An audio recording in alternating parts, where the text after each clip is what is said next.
Ça, c'est un autre argument. Vous avez même des tartuffes, bon, permettez-moi l'expression, mais c'est pas quand même ce qu'on attend quand même.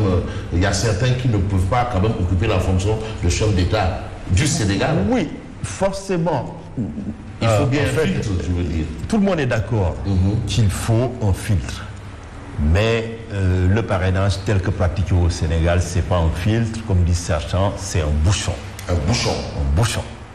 Un filtre doit y avoir une rationalité maîtrisable. C'est comme vous, c'est comme moi et d'autres personnes, quand vous passez des examens ou des concours, vous connaissez à l'avance les critères à l'aune desquels vous allez être évalué.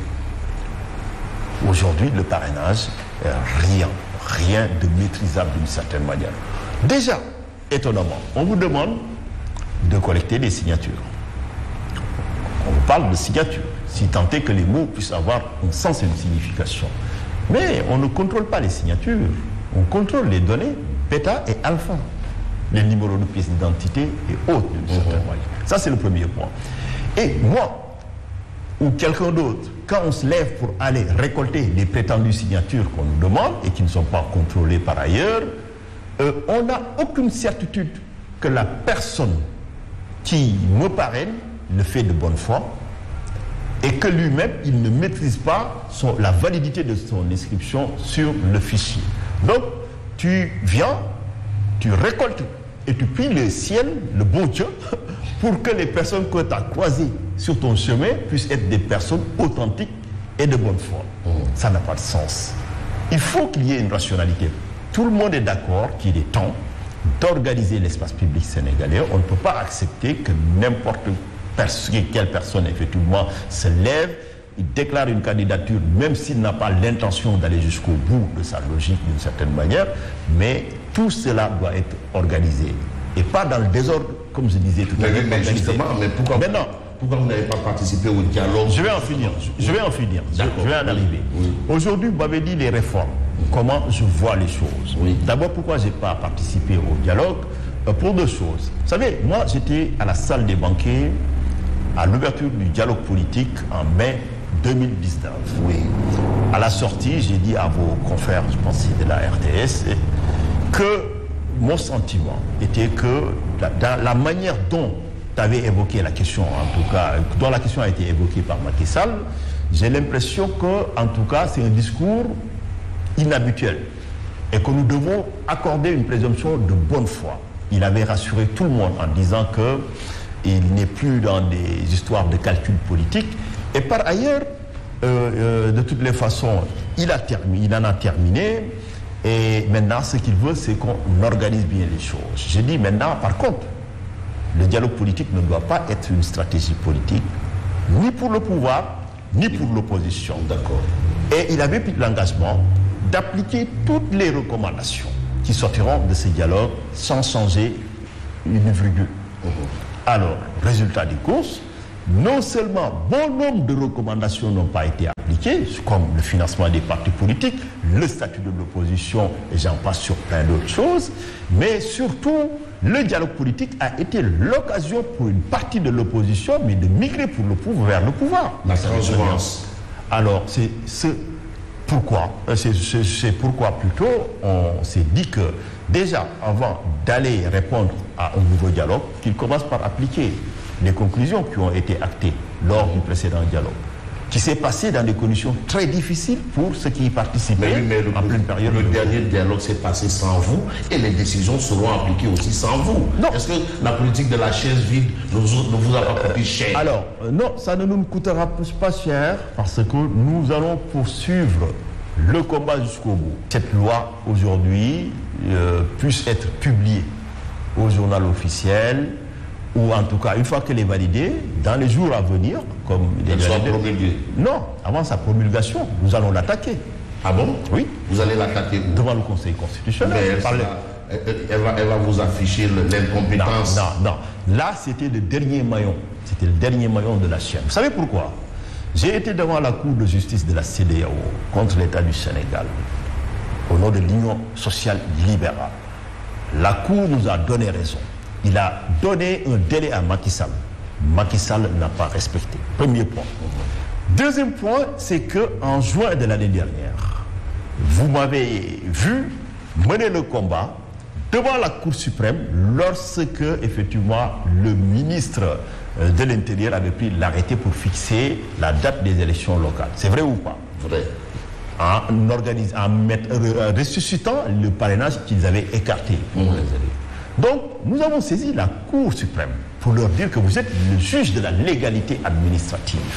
Un arrêté ne peut pas contrevenir aux engagements internationaux du Sénégal. Le Sénégal a ratifié un traité international, c'est le protocole de la Cour de justice de la CEDEAO et toutes les dispositions donc annexées, tout ça, et que sur ce fondement, le Sénégal, on lui a dit que le parrainage contrevient au droit international des droits de l'homme. Mais sur ce coup-là... Sur ce coup, donc, je vous dis, qu'est-ce que nous a répondu la Cour suprême? La Cour suprême nous a dit que, de toutes les façons, bon, je résume qu'en réalité, alors que c'est pas ça, ils n'ont pas voulu, ils ont rejeté encore le dossier vers le Conseil constitutionnel en disant que donc, les décisions du Conseil constitutionnel s'imposent à toutes les autorités publiques et qu'ils ne pouvaient pas revenir du moment où la loi a été validée par le Conseil constitutionnel, il ne leur appartenait pas de dire si l'État du Sénégal avait respecté ses engagements internationaux. Donc nous avons joué sur tous les tableaux, il nous restait un seul tableau. Oui. Cour de justice de la CEDEAO, avec une décision revêtue de l'autorité de la chose jugée, donc exécutoire et opposable au Sénégal. Nous avons demandé à la Cour suprême de prendre ses responsabilités et de rappeler avec force aux autorités sénégalaises que ces engagements internationaux, il y a une primauté des traités internationaux. Et ça a été fait. Et non, il s'est défaussé. La Cour suprême s'est défaussé parce qu'ils n'ont pas assumé leurs responsabilités ils étaient au cœur de leurs compétences. Maintenant, le dernier mot aujourd'hui, l'opportunité que la retouche de la loi sur le parrainage nous donne, oui, parce qu'ils ne l'ont pas supprimé, ils l'ont maintenu, c'est d'attaquer par les députés de l'opposition la loi une nouvelle fois sur le parrainage en disant au Conseil constitutionnel, il y a l'article 98 de la Constitution qui dit que les traités internationaux, une fois ratifiés et publiés, ils ont une autorité supérieure à la loi. Or, il y a une juridiction communautaire qui a dit que le Sénégal devait supprimer le parrainage.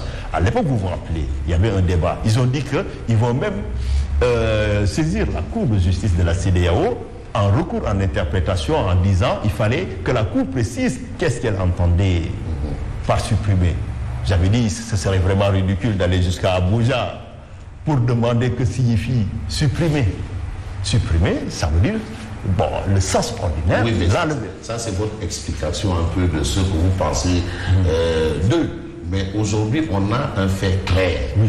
Hier, les députés, ceux qui vous comptiez de l'opposition, ont choisi de voter pas de vos parrainages. Pas tout le monde.